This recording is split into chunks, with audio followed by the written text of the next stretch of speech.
and that is round robin scheduling algorithm. ठीक है, round robin scheduling algorithm is a primitive algorithm. Primitive यानी कि CPU एक बार दिया जाता है तो बीच में से ले लिया भी जा सकता है.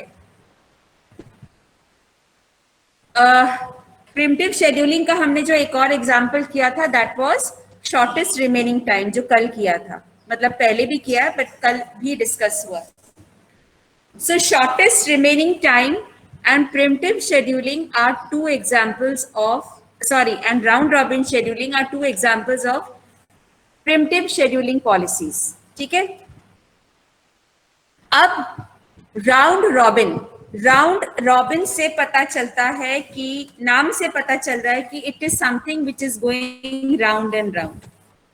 ओके, अब ये जो बेसिकली जो ये पॉलिसी है, it is used in time sharing systems.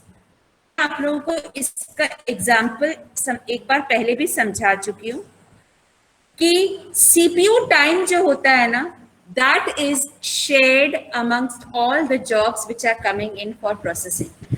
जितने भी जॉब सिस्टम पे आ रही हैं उन सारी जॉब्स को सीपीयू का टाइम शेयर होता है. Equal amount of CPU time is being given to all the jobs. Okay, so जब हम यहाँ टाइम शेयरिंग सिस्टम्स की बात करते हैं तो किनका टाइम शेयर हो रहा है? सीपीयू का टाइम शेयर हो रहा है. अब यहाँ पे जो पॉलिसी अडॉप्ट होती है वो क्या है? Suppose now the OS decides depending upon the type of the jobs which are coming in for execution.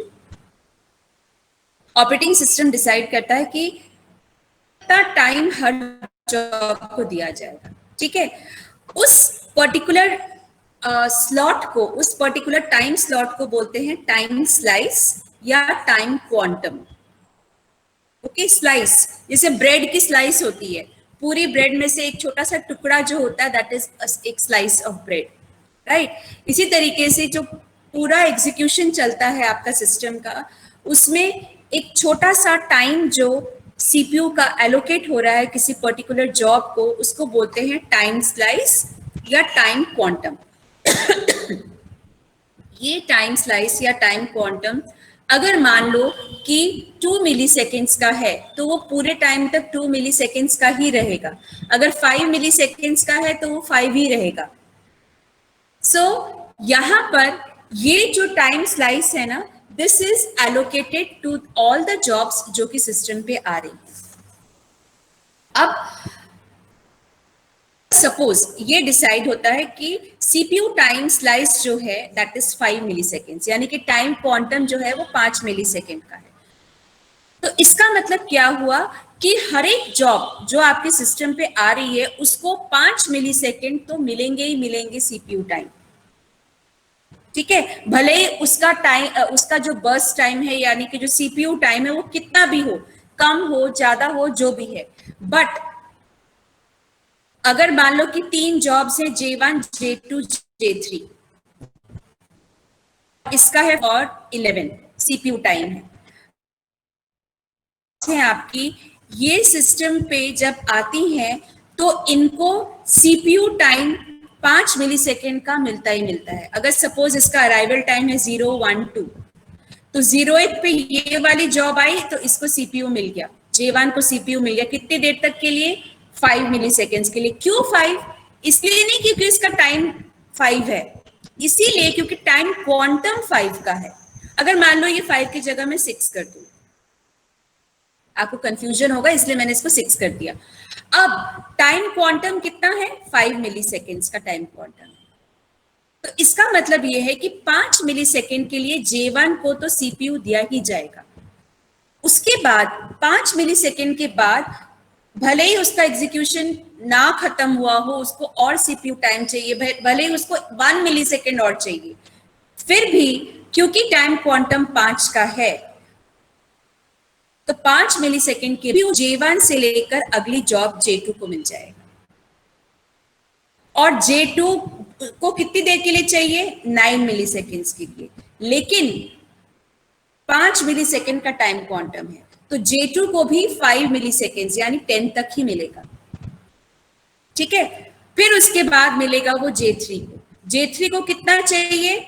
11 चाहिए, लेकिन टाइम क्वांटम 5 मिली सेकेंड्स का है, 15 तक के लिए ही मिलेगा। 10 से लेकर 15 तक 5 मिली सेकेंड। तो अब एक बार सबकी बारी आ गई, J1 की भी आ गई, J2 की भी आ गई, J3 की भी आ गई। ओके, और कोई जॉब सिस्टम पे नहीं है, तो वापस से अब J1 को सीपीयू मिलेगा। ओके, वापस से J1 को मिलेगा। अब J1 को कितनी देर के लिए चाहिए? 1 मिलीसेकंड। ओनली 1 मिली, ऑलरेडी कर चुका है, उसको टोटल 6 चाहिए था, तो 1 ही मिली सेकेंड के लिए। तो भले ही टाइम क्वांटम 5 मिली सेकेंड्स का है, पर उसको तो 1 ही मिली सेकेंड चाहिए। तो ऐसा नहीं है कि 4 मिली सेकेंड तक वो जबरदस्ती पकड़ के रखेगा उसको। No, CPU time is very precious. तो ऐसा नहीं है कि सीपीयू आइडल रहे। तो अगर उसको 1 मिली सेकेंड के लिए चाहिए तो वो 15 पे लेगा और 16 पे छोड़ देगा। उसके बाद J1 गया, सिस्टम से खत्म हो गया, फिर वापस से J2 को मिलेगा। ठीक है, क्योंकि J2 को अभी चाहिए, और कितना चाहिए J2 को? 4 मिलीसेकंड चाहिए, क्योंकि 5 वो ऑलरेडी कर चुका है और उसको टोटल 9 चाहिए, तो 4 मिली सेकेंड यानी 20 तक ये करेगा। और उसके बाद फिर J3 को मिलेगा। J3 को कितना चाहिए? 11 चाहिए टोटल। कितना कर चुका है वो? 5 कर चुका है। अब हाँ, अब उसको 6 और चाहिए, लेकिन उसको 6 एक साथ नहीं मिलेगा, पहले उसको 5 मिली सेकेंड मिलेगा, क्योंकि टाइम क्वांटम 5 मिली सेकेंड्स का है। तो वो 25 तक करेगा, और फिर क्योंकि कोई और जॉब नहीं है तो फिर से वो लेगा और 26 तक करेगा। तो बिकॉज यहां पर पहले J1 आया, फिर J2 आया, फिर J3 आया, वापस से J1, J2, J3, अगर और भी टाइम चाहिए, सपोज इसको 16 चाहिए, तो फिर से J1 आएगा। इसीलिए इसका नाम है राउंड रॉबिन, बिकॉज जितनी भी जॉब्स हैं उनमें वो सीपीयू जो है घूमता रहता है राउंड एंड राउंड। ठीक है, तो यहां पर जब J1 से स्विच होकर J2 में जाते हैं, तो उस समय J1 का जितना प्रोसेसिंग हुआ है, जहां तक प्रोसेसिंग हुआ है, उसको वो सेव करता है रजिस्टर्स वगैरह में।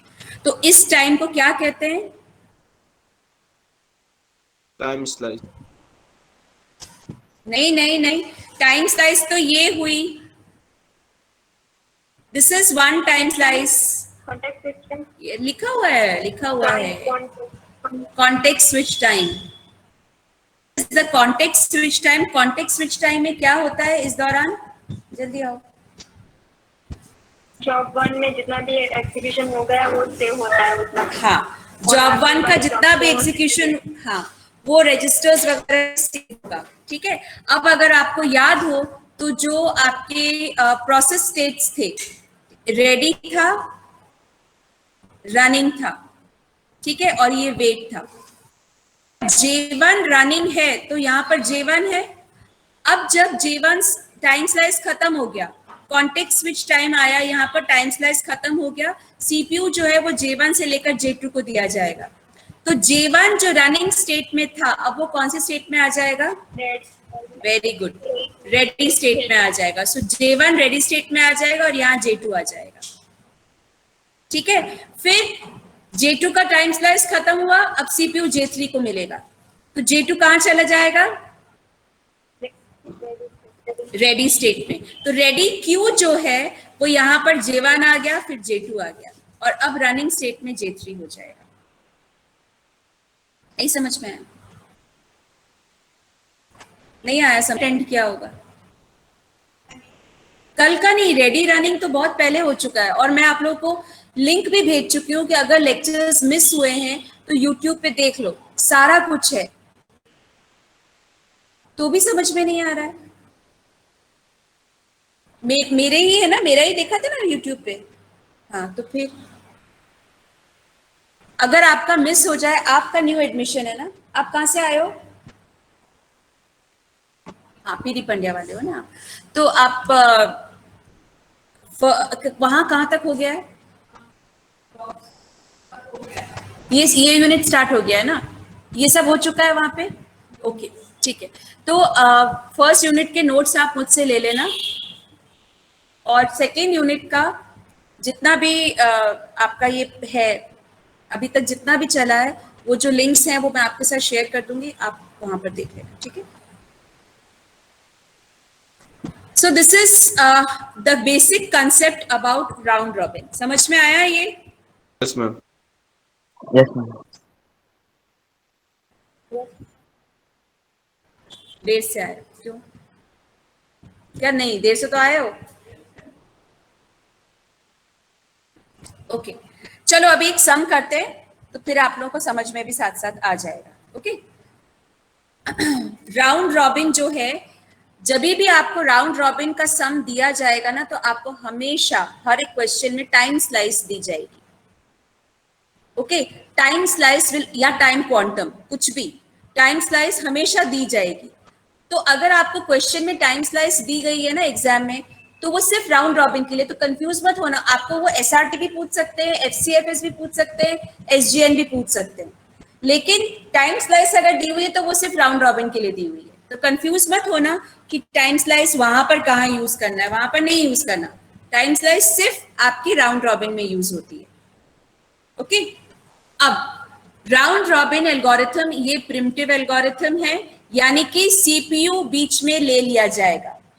ओके कल वाला आपको समझ में आ गया था एसआरटी, ठीक है। कल जो एल्गोरिथम किया था एसआरटी, उसमें सीपीयू जो है वो इसीलिए लिया जाता है क्योंकि एक छोटी जॉब आ गई जिसका सीपीयू टाइम जो जॉब चल रही है उससे कम है। ओके यहां पर सीपीयू कब प्रिम्प्ट हो रहा है? When is the primitive policy coming into existence? Primitive इसीलिए है क्योंकि जब टाइम स्लाइस खत्म हो जाता है, तो भले ही जॉब का एग्जीक्यूशन ना खत्म हुआ हो, CPU is taken away from one job and given to the other job. Okay अब देखो इसका हम लोग टाइमलाइन बनाते हैं। 0 पे स्टार्ट हुआ, सबसे पहले आएगी जॉब ए, ठीक है। अब यहां पर टाइम स्लाइस कितना दिया हुआ है? 4 मिली सेकेंड। ओके यस, सो 0 पे आया ए, और क्योंकि टाइम स्लाइस 4 का है तो 4 मिली सेकेंड्स तक सीपीयू ए के पास रहेगा। 4 मिली सेकेंड्स के बाद CPU will be taken away, it will be preempted from A, it will be given to B. तो ए का कितना रह गया? 4 और बचा है, ठीक है। अब बी के पास आ गया, बी को कितनी देर के लिए चाहिए? 4 के लिए ही चाहिए, और टाइम स्लाइस कितना है? 4 ही है, तो ये 8 तक बी के पास रहेगा। उसके बाद बी का तो एग्जीक्यूशन ही खत्म हो गया, it is out of the system. फिर आएगा ये सी के पास। ओके राउंड रॉबिन है तो एक एक करके हर एक की बारी लगेगी। ओके फिर आएगा वो सी के पास। अब सी कितनी देर तक रखेगा उसको? 4 मिली सेकेंड्स, यानी 8 पे आएगा, 4 तक रखेगा तो 12 हुआ, 8 + 4 12 का डी के पास। अब इसका कितना बचा है? 5 और बचा है इसका। अब वो डी के पास आया, डी को कितनी देर के लिए चाहिए? 5 के लिए, लेकिन टाइम क्वांटम कितना है? 4, तो 12 पे आएगा और 16 तक अपने पास रखेगा सीपीयू। फिर 16th मिली सेकेंड पे forcibly the CPU will be taken away from D। तो इस समय इसका कितना बचा है? 1 ही मिली सेकेंड, लेकिन फिर भी ये इससे ले लिया जाएगा। ओके अब सबकी एक एक बार बारी आ गई, अब वापस से एक ही बारी आएगी, that is why it is round robin, ठीक है। अब वापस से एक ही बारी आएगी। अब ए को कितनी देर के लिए चाहिए? 4, और टाइम क्वांटम भी 4 ही है, तो वो इसको 20 तक रखेगा, ठीक है। और उसके बाद ये भी सिस्टम पे से गया, फिर ये आएगा सी के पास। सी कितनी देर तक रखेगा? 4, पर एक्चुअली उसको 5 के लिए चाहिए, बट टाइम क्वांटम 4 का है तो वो 4 तक ही रख पाएगा इसको। फिर वो आएगा डी के पास। डी कितनी तक रख सकता है? उसको 1 ही मिली सेकेंड चाहिए, तो अब भले ही टाइम क्वांटम 4 मिली सेकेंड्स का है, लेकिन अगर उसको 1 मिली सेकेंड के लिए चाहिए तो वो 1 मिली सेकेंड के लिए ही लेगा, और फिर वो अपने आप रिलीज कर देगा सीपीयू को। Okay so D will keep it till 25, और फिर वो सीपीयू को रिलीज कर देगा और वो सिस्टम से बाहर हो जाएगा। इसको अब 1 ही और चाहिए था, तो अब ये सी के पास जाएगा, सी इसको 26 तक रखेगा, ठीक है। अब हम कैलकुलेट करते हैं इसका एवरेज टर्न अराउंड टाइम। सबसे पहले turnaround time of A. Turnaround time of A, अब आप टाइमलाइन में क्या देखोगे, सबसे लास्ट में ए कहां दिखाई दे रहा है आपको? सबसे लास्ट में ए यहां दिखाई दे रहा है। राउंड रॉबिन में कैलकुलेशन थोड़ी लंबी हो जाती है क्योंकि हर जॉब बार बार आ रही है। ओके, सो ए जो है आपका यहां पर आ रहा है, तो राइट हैंड साइड वाली वैल्यू क्या शो करती है कि ए ने सीपीयू कब छोड़ा। ठीक है, सो राइट हैंड साइड पे क्या वैल्यू है? 20, यानी कि 20 मिलीसेकंड पे ए सिस्टम पे से बाहर हो गया, यानी कि जब भी वो आया तब से लेकर 20 मिलीसेकंड तक वो सिस्टम पे रहा। अब वो आया कब था? 0 पे। ओके, सो इसका मतलब 20 से लेकर 0 से लेकर 20 तक ए सीपीयू पे रहा। अब तो ये हुआ turnaround time of A. अब turnaround time of B. B last में कहां दिखाई दे रहा है? एक ही बार आया, तो यहां पर बी 8 मिलीसेकंड तक सिस्टम पे रहा। -1। यस, लेकिन वो आया कब था? वो सिस्टम पे आया फर्स्ट मिलीसेकंड पे, राइट। सो अगर वो फर्स्ट मिलीसेकंड पे आया तो वो 1 से लेकर 8 तक रहा, यानी 7 मिलीसेकंड्स। सो 8 - 1, ये हुआ बी का टर्न अराउंड टाइम, प्लस सी का टर्न अराउंड टाइम। अब सी लास्ट कहां दिखाई दे रहा है? यहाँ पे 26 पे वो सिस्टम से बाहर गया, उसने सीपीयू छोड़ा। ठीक है, लेकिन क्या वो 0 से लेकर 26 तक रहा? नहीं, उसका अराइवल टाइम है 2, सो वो 2 से लेकर 26 तक रहा। सो 24 मिलीसेकंड्स। 26 - 2, सॉरी 2, 24 मिलीसेकंड्स तक रहा। ये हुआ सी का, प्लस डी का। डी लास्ट कहां दिखाई दे रहा है? यहाँ पे 25 पे उसने सीपीयू छोड़ा, पर वो सिस्टम पे कब आया? 3 पे। सो 3 से लेकर 25 तक वो सिस्टम पे रहा। सो 25 - 3 यानी 22 मिलीसेकंड्स हो रहा, 3 से लेकर 25 तक। ओके, सो ये हुआ सबका individual turnaround time. Average निकालने के लिए divided by number of jobs, that is 4। So which comes to 20 + 7 + 24 + 22 divided by 4। कितना आएगा? 73। 18.25। 18.25। ठीक है, ओके।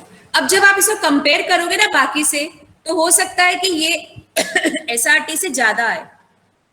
राउंड रॉबिन का एक ही एडवांटेज है कि यहाँ पर हर जॉब को इक्वल अमाउंट ऑफ टाइम मिल रहा है, किसी भी जॉब के साथ नाइंसाफी नहीं हो रही है। 5 अगर टाइम क्वांटम 4 मिलीसेकंड्स का है तो 4 मिलीसेकंड्स के लिए तो हर एक जॉब को मिल रहा है। ओके, अब इसको नोट, ओके सॉरी, अभी वेटिंग टाइम बाकी है, एवरेज वेटिंग टाइम, ये थोड़ा लंबा कैलकुलेशन होगा।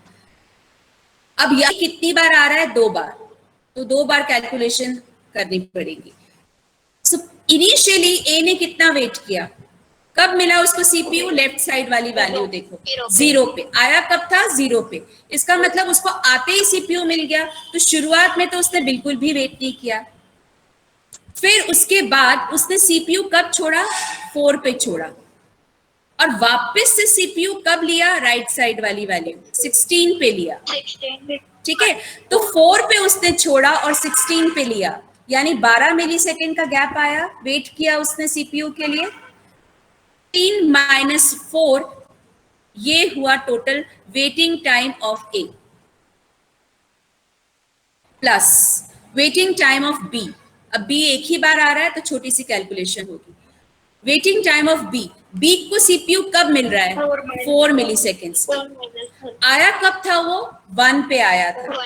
वो 1 पे आया और उसको 4 पे सीपीयू मिला, इसका मतलब उसने 3 मिलीसेकंड तक वेट किया आने के बाद। So this is the waiting time of B, plus waiting time of C. अब सी देखो 3 बार आ रहा है, थोड़ी लंबी कैलकुलेशन हो जाएगी। शुरुआत में सी को सीपीयू कब मिल रहा है? 8 मिलीसेकंड्स पे, राइट हैंड साइड वाली value, sorry left hand side वाली वैल्यू। ये है आपका कि सी को सीपीयू मिला कब, और ये वैल्यू है सी ने सीपीयू छोड़ा कब। तो ये मिला कब 8 मिली सेकेंड्स पे, सिस्टम पे कब आया था 2 मिली सेकेंड्स पे। 8 माइनस ओके ठीक है सर, 2 पे आया वो और उसने 8 पे लिया, तो 6 मिली सेकेंड उसने वेट किया। तो शुरुआत में 8 माइनस 2 उसने वेट किया।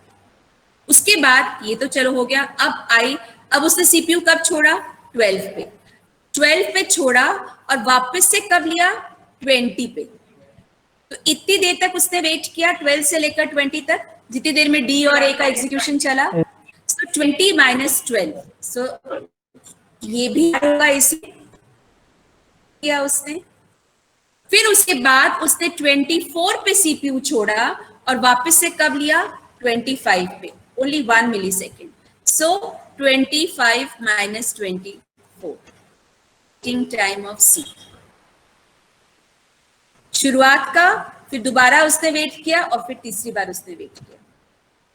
अब आया वेटिंग टाइम ऑफ डी, 2 बार आया यहां पर। शुरुआत में सीपीयू कब मिला उसको 12 पे, आया कब था सिस्टम पे 3 पे, यानी 3 से लेकर 12 तक उसने वेट किया। तो शुरुआत में उसने 9 मिली सेकेंड्स 12 माइनस 3 वेट किया। फिर उसके बाद उसने सीपीयू 12 पे लिया, 16 पे छोड़ा। अब 16 पे छोड़ने के बाद उसने वापस से सीपीयू कब लिया 24 पे। सो 24 माइनस 16, 16 पे छोड़ा था और 24 पे लिया, इतनी देर तक उसने वेट किया। Minus 16 is the second waiting of D divided by 4, which comes to 12 plus 3 plus 6 plus 8 14 plus 1 15, 15 plus 9 और ये कितना है 4 नहीं 24 minus 16 8, ठीक है। सो 9 plus 8 17, सही है। Yes ma'am.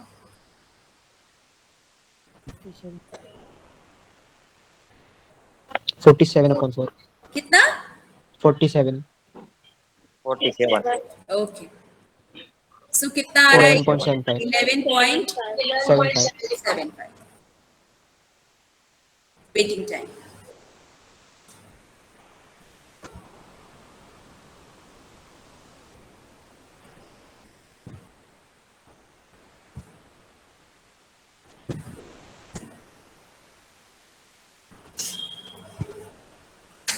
हटा दो,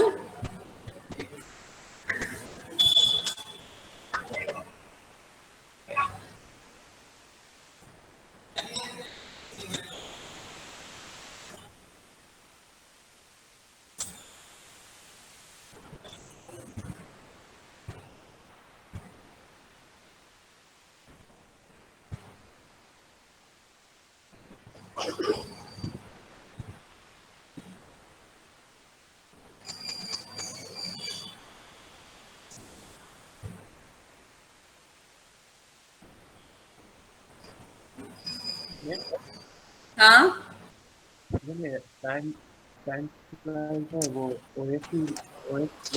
वो ओएस डिसाइड करता है time slice depending upon the type of the jobs which are coming in. अगर बहुत बड़ी बड़ी जॉब्स हैं तो वो टाइम स्लाइस उस हिसाब से करता है। अगर सपोज टाइम स्लाइस 10 मिली सेकेंड्स की कर दे और जॉब की रिक्वायरमेंट कम है तो फिर वो मिसमैच हो जाता है। तो depending upon the type of the jobs time quantum decide होता है। ठीक है वही टाइम स्लाइस ही रहता है ना, दूसरा कोई? हाँ, एक बार सिस्टम चालू होता है तो टाइम स्लाइस वही रहता है।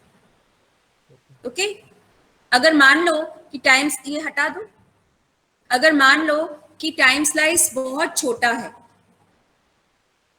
ठीक है, और सपोज यहाँ पर जैसे ये है 18 14 19 15 मान लो, और टाइम स्लाइस जो है वो है 2 मिली सेकेंड्स का, तो क्या होगा कॉन्टेक्स्ट स्विच टाइम बहुत फ्रीक्वेंट होगा, वेरी फ्रीक्वेंटली, हर 2 मिली सेकेंड के बाद दूसरी जॉब, हर, तो ये टोटल कितनी बार आएगी? 9 बार आएगी, ये टोटल 7 बार आएगी, ये आएगी अगेन 9 बार और 10 बार, और ये आएगी 8 बार। तो इतनी बार कॉन्टेक्स्ट स्विच होगा। तो जितनी बार कॉन्टेक्स्ट स्विच होता है ना, उतना सिस्टम आपका ऑब्वियसली स्लो हो जाता है, right? So time slice the OS does depending upon the type of the jobs जो सिस्टम पे आ रहे हैं। अभी ये यही आंसर था ना अपना 8.2 वाले? ओके। अभी जो अभी सम किया है ना, इसको आप चलो अभी एसआरटी से करो।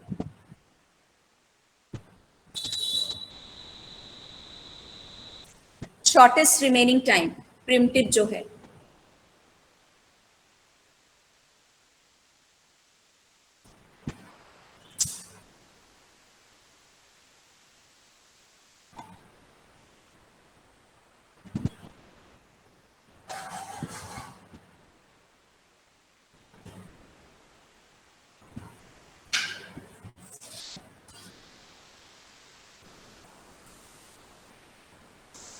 आपका क्या नाम है बेटा?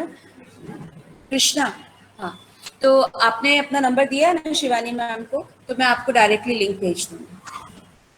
तो ये जो एसआरटी है, एफसीएफएस है, जो पहले इस यूनिट का जितने भी टॉपिक्स हैं सबकी वीडियोस हैं उसमें।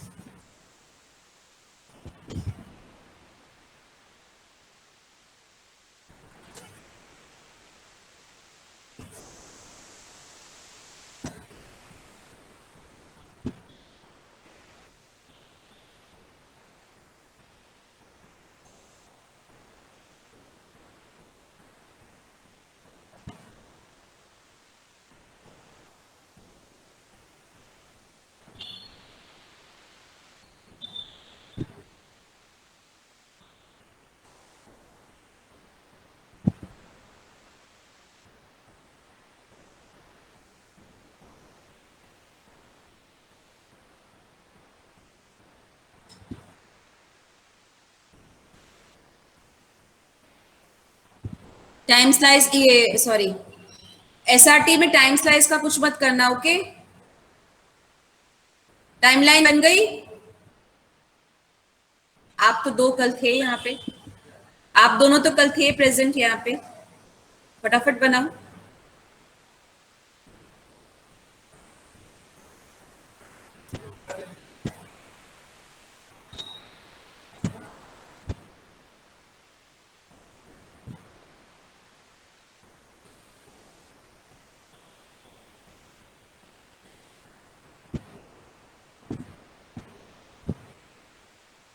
Average turnaround time 30 millisecond है। कितना आया? 30 millisecond average turnaround time. 13, okay.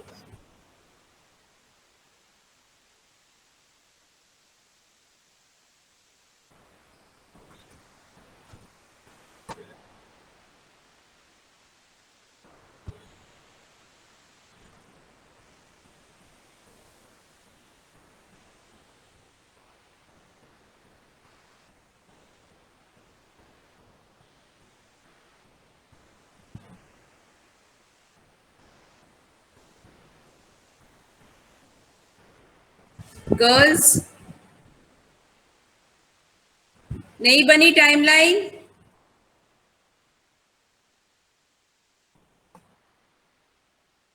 Same 3 girls yes ma'am. नहीं बनी? बन गई। चलो एक बार टाइमलाइन बना लेते हैं, तो जो लोग को समझ में नहीं आया वो भी एक बार समझ लो अच्छे से। Shortest remaining time, again primitive scheduling algorithm है, तो सीपीयू जॉब से लिया जा सकता है और दूसरी जॉब को दिया जा सकता है बीच में ही, इन बिटवीन द एग्जीक्यूशन। अब कब लेता है वो सीपीयू एक जॉब से लेकर दूसरे जॉब को? कब देता है? जब जो जॉब आ रही है उसका बर्स्ट टाइम करंट जॉब के बर्स्ट टाइम से कम हो। ओके ओके, फॉर एग्जाम्पल अभी 0th मिली सेकेंड पे एक ही जॉब सिस्टम पे है, अभी ये कोई जॉब सिस्टम पे नहीं आई, ठीक है, we are doing the algorithm of shortest remaining time. अब यहां पर अगर 0th मिलीसेकंड पे एक ही जॉब है तो इसका कंपैरिजन किसी से भी नहीं हो सकता। तो एक ही जॉब है तो सीपीयू इस जॉब को दे दी जाएगी। सो सीपीयू इज गिवन टू ए।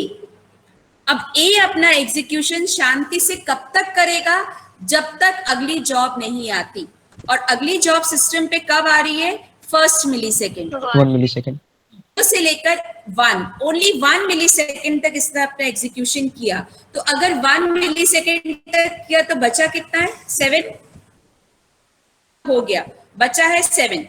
अब क्योंकि एक नई जॉब आई है 1st मिलीसेकंड पे, तो 1st मिलीसेकंड पे सिस्टम रोक कर वो क्या करेगा?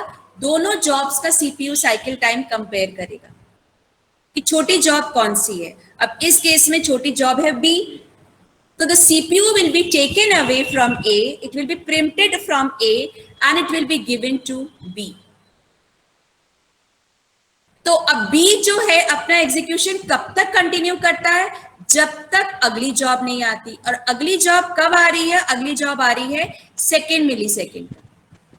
ठीक है, सो 2nd मिलीसेकंड तक B अपना एग्जीक्यूशन एग्जीक्यूट करता है। सेकेंड, और अगर उसने यानी कितना किया उसने भी 1 ही मिलीसेकंड किया, तो इसका कितना बचा है? 3। 4 था, 1 हो गया, 3 बचा है। अब 2nd मिलीसेकंड पे 3 जॉब्स हैं सिस्टम में, एक का है रिमेनिंग टाइम 7, एक का है 3 और एक का है 9। तीनों में कंपैरिजन होगा, सबसे कम किसका है? बी का। So CPU will remain with B. कब तक?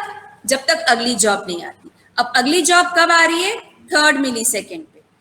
तो यानी कि बी का एग्जीक्यूशन अभी 1 मिलीसेकंड ही और आगे बढ़ा, राइट? तो ओके, सो बी का कितना बचा? 2। और अब 3rd मिलीसेकंड पे ये चारों जॉब सिस्टम पे आ गई हैं। अब 3rd मिलीसेकंड पे क्योंकि अभी एक जॉब आई है डी, इसीलिए again the system will pause and सब सीपीयू टाइम कंपेयर होगा। किसका सबसे कम है? अभी भी बी का ही है सबसे कम, तो बी विल कंटिन्यू कब तक? अब वो सबसे छोटा है और कोई जॉब आ नहीं रही है तो वही छोटा रहेगा। ओके, तो अब उसको 2 मिलीसेकंड के लिए चाहिए, तो वो 5 तक अपना एग्जीक्यूशन करेगा और उसके बाद this will be out of the system. अब बचे ये 3, इनमें से सबसे कम क्या है? डी को सीपीयू मिलेगा। अब और कोई जॉब्स नहीं आ रही हैं तो डी का ही सबसे छोटा रहेगा। So D will keep it till 10, उसको 5 के लिए चाहिए, 5 पे आया तो 5 + 5 10। उसके बाद ये भी सिस्टम पे से गया, फिर मिलेगा वो ए को। अब ए को मिलेगा और ए कितनी देर रखेगा? 7 मिलीसेकंड्स, यानी 17 तक रखेगा। उसके बाद ये भी गया, फिर वो लास्ट में आएगा सी के पास। सी कब तक रखेगा उसको? 9 मिलीसेकंड्स और, यानी कि 26 पे। ठीक है, so this is the timeline of SRT. ये एसआरटी की टाइमलाइन। अब average turn around time. Average turn around time in case of SRT of A system पे कब गया? लास्ट ए यहां दिख रहा है और इसकी क्या वैल्यू है? 17। जब उसने सीपीयू छोड़ा, सीपीयू पे आया कब वो? 0 पे। तो 0 पे आया और 17 पे गया, यानी कि the total turn around time of A is 17 minus 0. Turnaround time of B. B last कहाँ दिख रहा है? ये सिस्टम पे से 5 पे आया, कब था? 1 पे। तो 1 से लेकर 5 तक वो सिस्टम पे रहा। ये देखो यहाँ पर ही दिखाई दे रहा है, इतनी देर वो सिस्टम पे रहा। So 5 minus 1 is the turnaround time of C. C system पे से कब गया? सीपीयू कब छोड़ा? 26 पे। आया कब था? 2 पे।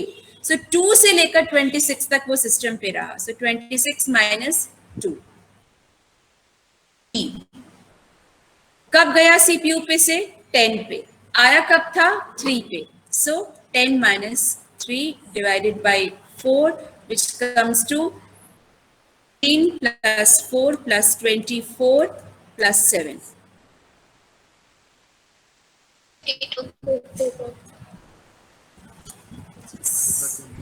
13 minutes. Now coming to the average waiting time. Waiting time of A. शुरुआत, अब A 2 बार आया तो 2 बार कैलकुलेशन में आएगा ये. ओके, शुरुआत में कितना वेट किया उसने? 0 पे मिला उसको, 0 पे आया तो शुरुआत में उसने 0 वेट किया. फिर कब आया वो? अब उसने सीपीयू कब छोड़ा, पहले ये देखना है. वेटिंग है ना, तो 1 पे छोड़ा, यहां पे छोड़ा और वापस से यहां पर लिया. तो ये था वेटिंग ऑफ ए. 10 माइनस 1 तक 9 होता है. So 10 minus 1 is the waiting time of A plus waiting time of B. B 3 बार आ रहा है लेकिन सलंग है तो इसकी कैलकुलेशन इतनी बड़ी नहीं होगी, राइट? कितना वेट उसको सीपीयू कब मिला? 1 पे मिला और फिर उसने रखा, उसने वेट नहीं किया सीपीयू के लिए. वो 1 पे आया और 1 पे मिल गया और फिर खत्म ही हो गया उसका एग्जीक्यूशन. तो बी का वेटिंग कितना हुआ? 0. 5 नहीं, 4 नहीं, 0 होगा. बी को सीपीयू 1 पे मिल रहा है. आया कब सिस्टम पे? 1 पे ही आया. 1 पे आया, 1 पे ही लिया, फिर उसके बाद एग्जीक्यूशन खत्म करके ही बाहर निकला, तो उसका 0 वेटिंग है. 0 प्लस सी. सी को सीपीयू कब मिला? 17 पे मिला. आया कब? 2 पे. So 17 minus 2 is the waiting time of C. D को सीपीयू कब मिल रहा है? 5 पे. आया कब था? 3. सो 3 पे आया और 5 पे मिला, तो 5 माइनस 3. 9 plus 15 plus 2 upon 4, 26 है ना?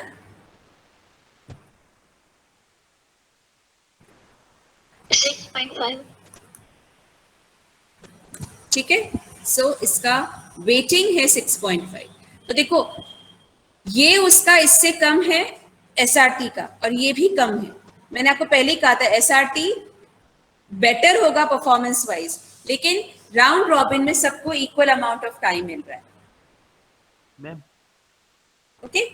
हाँ मैम जब बी रनिंग एग्जीक्यूशन पे आई तो उससे पहले ए थी, तो उसे रेडी में तो वेटिंग करना पड़ा ना 1 सेकंड. क्या बेटा? तो बी जॉब है, हाँ वो जब रनिंग पर आई उससे पहले ए थी, तो ए 1 सेकंड के लिए एग्जीक्यूशन हो रही थी, तो उसे उतना वेटिंग नहीं करना पड़ा. इसको वेट करना पड़ा. बी को नहीं, बी तो आई 1 पे. जब ए का एग्जीक्यूशन स्टार्ट हुआ तो बी तो थी ही नहीं. ओके मैम, माय मिस्टेक थी मैम, माय मिस्टेक. मैंने वो रनिंग का रेडी में लिया. हाँ.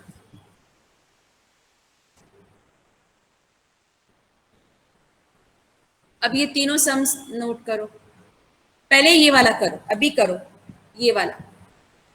टाइम क्वांटम है 5 मिली सेकेंड्स. अभी करो राउंड रॉबिन. मैंने बताया आपको, ये वो है. राउंड रॉबिन करो.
हो गया?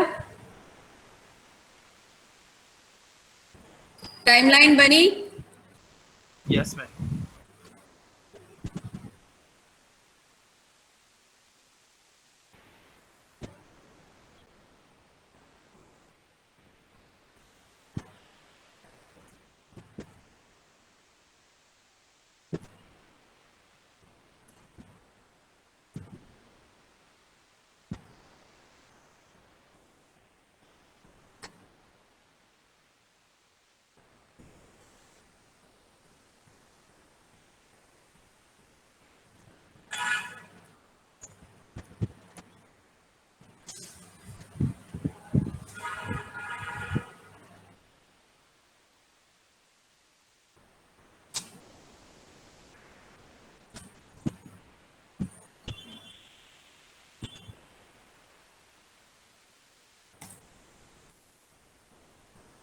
यही है टाइमलाइन? टाइमलाइन ये नहीं है? Yes ma'am. यही है ना? यही है। ओके। Yes ma'am. कहाँ अटके? तो फिर आपका एवरेज टर्न अराउंड टाइम आया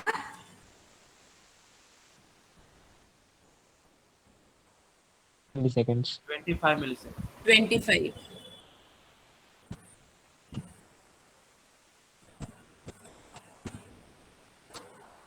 average turn around time of A last कहाँ दिखाई दे रहा है? ये 34 पे खत्म हुआ, 0 पे। तो टर्न अराउंड टाइम ऑफ ए कितना हुआ? 34, 0 पे आया और 34 पे गया। ठीक है, ऊपर देखो यहाँ पर, अगर समझ में नहीं आया तो बी कब गया सिस्टम पे से? 30 पे। लेफ्ट साइड राइट साइड वाली वैल्यू देखते हैं। 30 पे गया सिस्टम पे से, आया कब था? 1 पे। So 30 - 1 is the turnaround time of B. C last कहाँ दिखाई दे रहा है? ये कब गया सिस्टम पे से? 31 पे। आया कब था? 2 पे। सो 31 2 से लेकर 31 तक रहा। डी लास्ट कहाँ दिखाई दे रहा है? ये पे से 19 पे। आया कब था? 3 पे। सो 3 पे आया और 19 पे गया। 19 - 3 16 प्लस ई लास्ट ये आया। कब गया सिस्टम पे से? 21 पे। आया कब था? 4 पे। सो 4 से लेकर 21 तक वो सिस्टम पे रहा। By 5 number of jobs. ठीक है, which comes to 34 plus 29 plus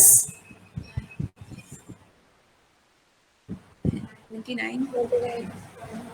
हाँ, फिर 29 plus 16 plus 17, which comes to 125 divided by 25 milliseconds। 25। ठीक है, अब एवरेज वेटिंग टाइम ऑफ ए 3 बार आया है, तो 3 कैलकुलेशंस आएंगी। ओके, शुरू में ए ने कितना वेट किया? 0। फिर उसने सीपीयू कब छोड़ा? 5 पे छोड़ा। वापस से कब लिया? 21 पे। सो इतनी देर तक 5 से लेकर 21 तक उसने वेट किया सीपीयू के लिए।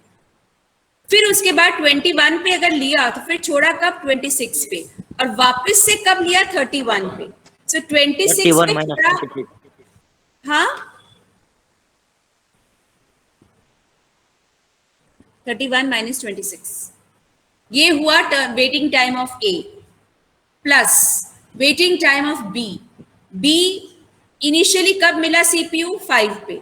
आया कब था? 1 पे। तो 5 - 1 शुरुआत में वेट किया उसने, समझ लो। फिर बी ने सीपीयू कब छोड़ा? 10 पे।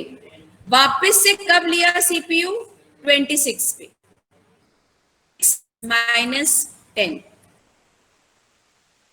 फिर कब 30 पे छोड़ा? वापस आया नहीं, तो इतना ही है waiting time of B plus waiting time of C कितनी बार आ रहा है? 2 बार, तो 2 बार कैलकुलेशन करनी पड़ेगी। शुरुआत में सी ने सीपीयू कब लिया? 10 पे। ठीक है, आया कब था 2 पे, तो 2 पे आया और 10 पे लिया, यानी 8 मिली सेकेंड शुरुआत में वेट किया उसने, 8, फिर 10 पे आया, 15 पे छोड़ा, और वापस से 15 पे छोड़ने के बाद वापस से सीपीयू कब लिया 30 पे, ठीक है। सो 15 पे छोड़ा और 30 पे लिया, सो 30 माइनस 15, मैम बीच में 19 है ना? कहाँ है 19, ये ई है, ओके मैम। ठीक है। तो ये हुआ ए का, बी का, सी का, फिर आया डी, डी एक ही बार आ रहा है तो कैलकुलेशन उसकी एक ही बार की होगी, राइट। सो डी ने सीपीयू कब लिया 15 पे, आया कब था 3 पे, सो 15 माइनस 3। ई का, ई 19 पे सीपीयू लिया, आया कब था 4 पे, सो 19 माइनस 4, 5 91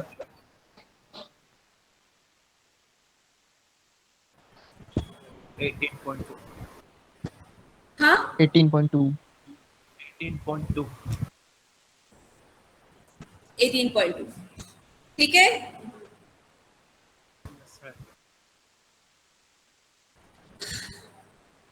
हटा दो, बाकी लोग ये 2 सम्स उतार लो, 9 और 10,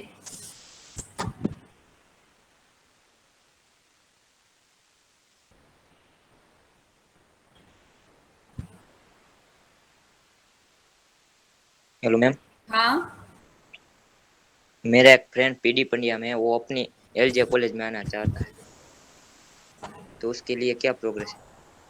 क्या प्रोग्रेस है, एकदम अच्छी प्रोसेस प्रोसेस है, ओके। प्रोसेस ये है बेटा कि थोड़े दिन पहले बोलना चाहिए था, अभी तो सीट्स फुल हो गई हैं। क्या नाम है आपका? अभय बोरसाणिया। ओके, अभी सीट्स फुल हो गई है, सेम 3 में 5 सीट ओके थी, फुल हो गई है, ओके। Okay ma'am. हो गया, अच्छा ये सम्स उतार लो, 9 और 10, एक इसका टाइम क्वांटम है 4, इसका है 2 मिली सेकेंड्स,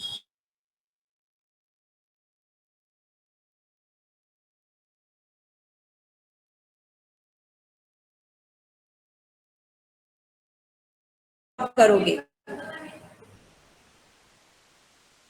क्या, रिपीट करो, ये लिखे ना, हल्के दिख रहे हैं, लिखे हुए हैं। चारों मेथड से तीनों सम्स करोगे आप लोग।